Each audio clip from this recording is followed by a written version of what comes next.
pretend I know cosmology. Like, Okay, you realize how like that even like the ISS, how that they can't zoom in to people on the planet, and bro, they're in orbit. I Okay, never the said we telescopes could do that. they're not that the telescopes are not that powerful that we have here. Now the James Webb is a different story because it's a different kind of telescope, but the stuff that we generally use we can't see that far to that fine detail. We just see elements, spectrographic analysis. Yeah, but you Yeah, can detect spectrography, signs of yes. life like carbon or some shit. We can detect, yeah, like we can detect things via spectrography, but and spectrographic analysis, but trying to detect a living organism on a planet that's light years away. Are you kidding me? That's sci-fi. Now, two thoughts back to where we started with this is that you tried giving a calculation while being ignorant of pretty much almost the entire universe. You have no idea what's out there, but you tried to put odds on it. And you can't see, there's two words for this, hold on, jack shit. So you got no basis for any calculation. Like literally, yeah. Start. Now, Literally obliterate. You've got one universe, one planet, and that planet has life on it that we can test. He can't even really look meaningfully JL. far out of this solar system. So let's just like write that off, okay? We can't really see people, people-sized objects on planets. What's the I saw an article. Johnny Zero got a quote. Guys, that's a point for you. What's up? Well, I saw an article not long ago about like some sort of speculation on a potential like what is it, like a type 3 or a type 4 civilization, where they were talking about like a potential Dyson sphere because of like a star that like blinks in and out of the visible spectrum. But it was just like some random article. Yeah, it was a I can't remember the name of the star. I know, but I know the article you're talking about. Where so are you familiar with what's called the Kardashev scale? So the Kardashev scale is a hypothetical scenario in which a civilization reaches different levels of Kardashev. So Kardashev 1, 2, 3, and 4, right? And essentially all it is just describes a civilization's ability to store and utilize the information, the energy that's available to it. So technically human beings could become a Kardashev 1 civilization if we can capture and harness all of the energy supplied by our host star, which would be the sun, Dyson and sphere type stuff. technically it would be a Dyson sphere around the star in order to harness all the energy and send it back to Earth. And then of course, then you have from the host star, from the host solar system, the host galaxy, so on and so forth. And that the bigger and bigger you get, that's the upper stages of the Kardashev. Oh, okay. I see here. Yeah, the type 4 is like the max, and it's like crazy, like reality bending stuff. Like, yeah, it's basically harnessing the all the available energy for your own personal. I think all of the available energy in the galaxy, and like all of the available energy in the galaxy itself at your disposal, bro. Which is like what? So yeah. Chat GPT says a type 4 civilization is beyond any known science fiction and is essentially immortal and omnipotent. Right. Well, I believe in us, guys. I mean, we can do it. Well, that's the thing. I don't know. I'm kind of a me personally. If you look at my bio, I am a space denialist.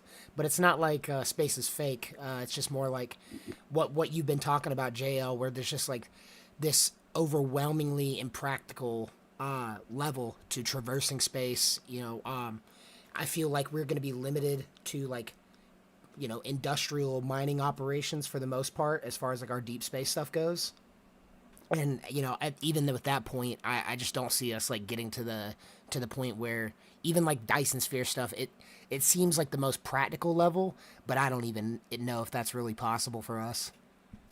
Right. I mean, you guys are writing off wormholes, like we can. This stuff. But those are theoretical. Those are theoretical, though. Yeah, this stuff is wildly like out there. At best, I mean, it won't happen. Obviously, it won't happen in our lifetimes, or maybe even hundreds of years. But like at best, the only way to basically kind of like get a hold of the universe or get a level of control over the universe is either we need to conquer physics or we need to conquer biology. Those are the two things standing in our way. is just basic relativity or biological failures that we just don't live long enough is the big problem. Mortality. So, right. So likely if there were to be anything that could potentially do this, it would likely be if we were to encounter anything, which is another hypothetical, is like if we were to encounter the remnants of an alien civilization, it would be their machines. Like it would Mass be Effect. like their AI. Yeah, is essentially that's the idea. Is that we would encounter the remnants of their artificial intelligence. Nice. So a machine to basically download all your collective knowledge into like a machine species, or like to one robot, and then send that robot out into the universe, and then it basically just makes contact with shit because it'll live forever and carry the entire species with you. There's a theory that says that UFOs are like AI scouts. Possible. That's neither near or there. Anyway, that would be the only thing that would make sense to me, is that like, because just like I said earlier, just like the sheer like impracticality of traversing space with any sort of like known possible technology, you know, right? That's not conducive to like biological life traveling any meaningful distance. You would the only way we could do it now is if the only way that our species could do it now would be generational ships. Yep. Where it'll be like, you know, the generation that leaves will be long since dead by the time the ship arrives wherever it's supposed to go. And that's a feat of logistics that's on literally a cosmic scale. You not only have to plan for all of these successive generations of people, you have to have like a stable interstellar society where that is like basically eliminates crime, or, you know, deals with crime in such a way that nothing is lost. Because the death penalty would be exceptionally rare on a ship where the population is more limited than like a small country.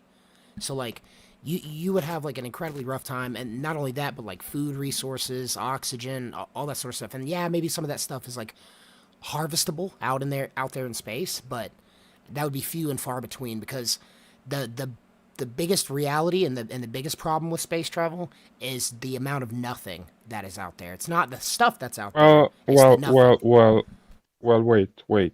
There's Hawkins said that there actually isn't nothing, you know. Are particles that get created, positive and negative. Yeah, positive and negative that eliminate themselves, you know. There's stuff out there. It's just like, yeah, it's just few and far between. It's just like large tracks of just nothing but particles and various particles and base elements and shit like that. It's really that with the occasional planet or, you know, galaxy thrown in there. Yeah. But yeah, I mean, it's sci-fi. It's interesting shit. It's likely I love it. Likely our species will be dead before we could ever actualize anything like that. You know, given what we're doing to given what we're doing to the biosphere here, you know, in another 50 to 100 years, we're all gonna be in a Cormac McCarthy novel. So fucking eating each other on the road. Hey guys, YOLO. You know what I mean?